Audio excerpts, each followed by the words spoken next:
Hello mga kabibig! Welcome back sa ating bagong YouTube channel. Ito ang pinakamaingay na YouTuber sa balag ng YouTube. Ako si Kabibig, maglabat-labat na tao and evidence na ko po. May solusyon si Attorney Cristina Conti. Opo, may solusyon siya para makalaya si PRRD sa ICC. Grabe, ang ganda ng kanyang solusyon. Very magical. Very weird. At talagang papabor sa kanila. Pinag-isipan. Pinag-isipan ng ilang beses, many times. Pinag-isipan. Very genius ang kaniyang suhestyon. I don't know kung agree ba kayo, pero ako hindi ako agree. Ang tawag dito ha, parang pansariling interest lamang ang kayang iniisip. At halata talaga na kung susundin to ni VP Sara, mawawala ang pangalang Duterte sa gobyerno. At posible pa silang makukulong lahat. Alam nyo ba kung ano ang suggestion? Bakit alam ni Cristina Conti itong mga ito, no? Diba? Ang sabi ni Cristina Conti, si VP Sara at lahat ng mga Duterte na may posisyon sa gobyerno ay dapat bumaba sa pwesto. Kasi ayon sa ICC, isa daw itong rason kung bakit hindi mag-grant ang interim release ng Tanya Digong kasi yung pamilyang Duterte ay still powerful. Meron silang posisyon sa gobyerno na pwedeng gamitin daw ni Digong na takutin ang mga witnesses, nahabulin ang mga witnesses, natsugiin ang mga witnesses. Ganito na ba ka talino ang taga-ICC? Ganun ba ang mga huwis doon? Grabe ka, ano ba, very imaginative. Hindi naman logical thinking ang ginamit or critical thinking ang ginamit. Pero puro haka-haka lang. Puro haka-haka. Akala natin ang titingnan ng ICC ang yung kaso ng mga kaso ni Duterte ni Digong. Yung humanitarian rights ni Digong, hindi pala.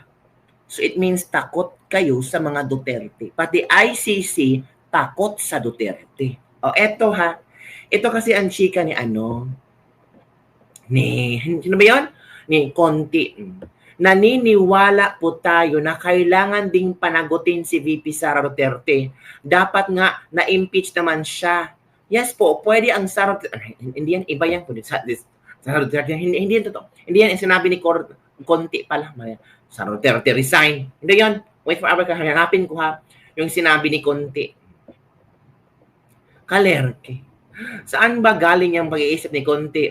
Na kailangan daw ang tawag dito, mag-resign sila VP Sara at pamilya. Ito, may video pala. May video. Ito ang video ha, na kung saan sinabi niya delikado si Bato, di ba? Sina Bato at si Bongo ang susunod daw. Ito kabibig, manood tayo sa kung ano-anong mga bulala sa bibig ni Conti. Happy si Conti. Hindi mo talaga, kitang-kita mo sa pagbumuka na very happy siya. Ito kabibig, manood tayo. Ano magiging effect nito sa 2028? Effect sa 2028, because Sara Duterte is running and Sara Duterte is the daughter of this gentleman arrested, and taking into consideration that two other possible co-perpetrators of Duterte could be arrested, this whole case, including possible cases against Bato de la Rosa, and sabi nila, possibly against Bongo. Bato de la Rosa, medyo sure ako eh. Kasi talagang co-perpetrator, walang iba yan, kundi yung chief implementer of the war on drugs, as admitted ang ama ng Tokang, si Bato de la Rosa, with two senators out of the picture. I don't know who the running mate of Sara Duterte will be. Kasi it was floated. So, yun yung major logistical difference. But as to political impact, I believe it as is. You have two popular, according to the ranking in the Senate elections this year, two popular figures connected with the Duterte administration out of the picture by 2025, ay 2028, that could Para nang impact maging Madam probably the Auring ito si chances Conti. of Sara Duterte if she runs. Mama, balik lang. So, meaning takot kayo sa itong too popular na sina Bato at Bongo. Takot kayo kung si BP Sara at Bato or BP Sara or Bongo combine power sa 2028 kasi hindi talaga kayo makakapasok. Ganun ba? O ito ang sinabi ni Conti Kabibig ha. O, i-share ko sa inyo. Grabe. Pang-blackmailing to eh. Bina-blackmail nila ang mga Duterte. Ito. Yung Kabibig ito kapag nag-resign si VP Sara Duterte at lahat ng mga Duterte in power, then maybe pwede na nilang sabihin na wala na kaming kapangyarihan. Wow! International Criminal Court Assistant to Counsel Attorney Krista Conti said that the resignation of Vice President Sara Duterte and other Duterte family members from government posts could strengthen former President Duterte's bid for interim release. Grabe. This came after the ICC Appeals Chamber denied Duterte's request to interim release, partly due to his alleged influence, broad political network, and continued presence of his allies in power. Conte noted that stepping down from the public office could help address the ICC's concerns about potential influence or interference in Duterte's cases. Wow. Grabe no? Grabe ang plano no? Grabe ang script no? Pati yata ang ICC, parang alam na nila ang script parang alam ng ICC kung anong gagawin para mapababa si BP Sara para hindi makatakbo. At 2028. O sige Sara, pumili ka. Makauwi ang tatay mo o hindi ka tumakbo. Or kayong lahat baste. Omar, sino pa? Pulong. Pati kaanib mga Duterte. Mag-resign kayo. Sure yan, makauwi si Digong. Wow. Grabe ang ICC. Ang lawak ng pag-iisip ng ICC. Diba? Parang blackmailing to. Grabe. Sabi ng isang netizen dito. Ito ang sabi niya. Sinong binablackmail ninyo ang mga Duterte? Makabayang black? Nek-nek nyo. Laban lang ng mga Dutertista ka-DDS. Never kayong mananalo sa ginagawa yung panggigipit. Mag-amina na tayo. Kating-kati na kayong bumida para pababain si Narcos pero hindi nyo magawa dahil kay VP Sara Duterte. Ubos ang samahan ninyo pag naupo si VP. Sorry, pero kakaprotektan nyo kay Narcos, lalo ninyong pinapalala ang lagay ng bansa. Ano akala nyo kay Junior? Ganon kabobo? Insurance policy niya ang mga Duterte para matapos niya ang 6 years. Kawawa din kayo. Sa tingin niyo, susuporta yan sa inyo next election? Alam nila una kayong magpapakulong sa kanya. Kaya pagdating sa 2028, kahit saan lumagay si Narcos, habulin pa rin siya. Kaya habang pinoprotektahan nyo ang bangag na gobyerno, naghahanda na rin sila kung saan sila tatago. Kayo ang tunay na sa tulipunan, mga oportunista. Di ba? Iba ang estilo ni Conti Bumaba kayo Bumaba kayo Sara.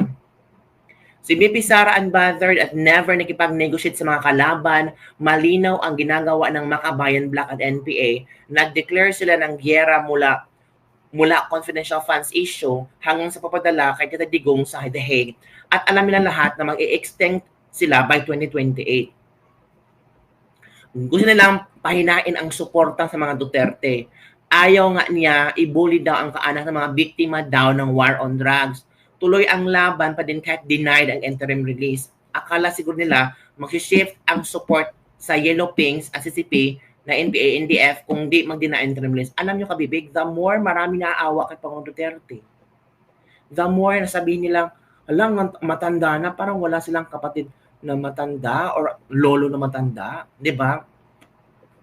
How much more kung makikita nila ang pagmumukha ni Pangulong Duterte? Di ba? Parang binablackmail lang si BP Sara.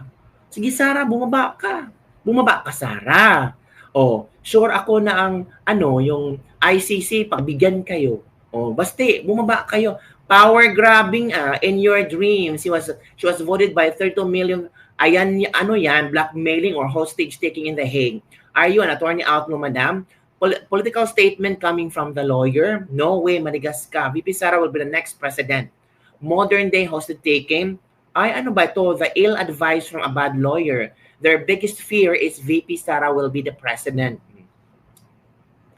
Interim release or no interim release, Marcos step down or not, one thing is inevitable, Sara will be the next president. The father is not the daughter. Their humility to uplift the lives of the Filipino people and save us from devil ideologies, yun ang ginagawa nila. God bless VP.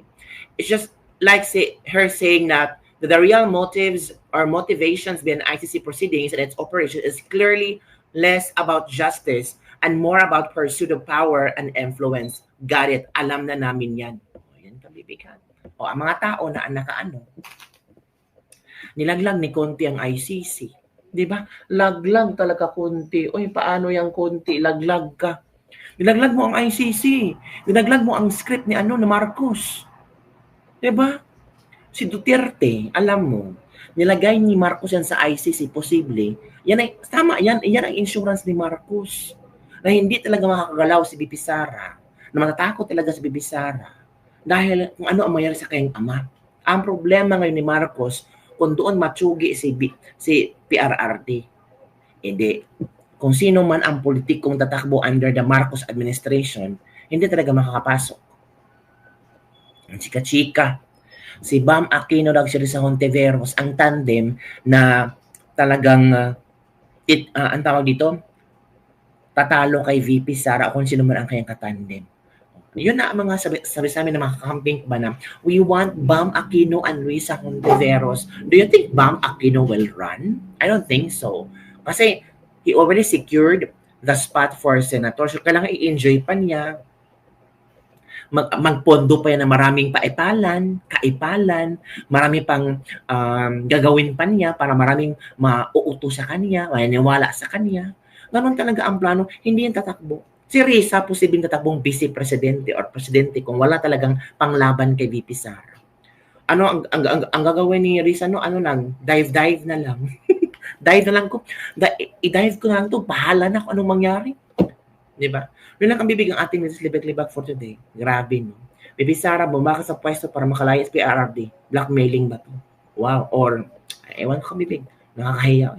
Grabe, no? Ganun ang kailang iniisip. At nakakaisip talaga sila ng ganun. Knowing, di ba? Yun doon. Grabe. Natatawa ako sa mga statement nila. Natatawa din ako sa mga opinion nila. So, sa interim list, PRRD, posible unong makatulong sa apilang interim release ang kampo natin, ang pagbibitiw sa pwesto ni VP Sara at ilang mga Duterte official. Lalong napasama ang ICC sa ginawa ni Conti. Well lang kami big. Don't forget to like, subscribe, and share this video. Bye everyone. See you next time.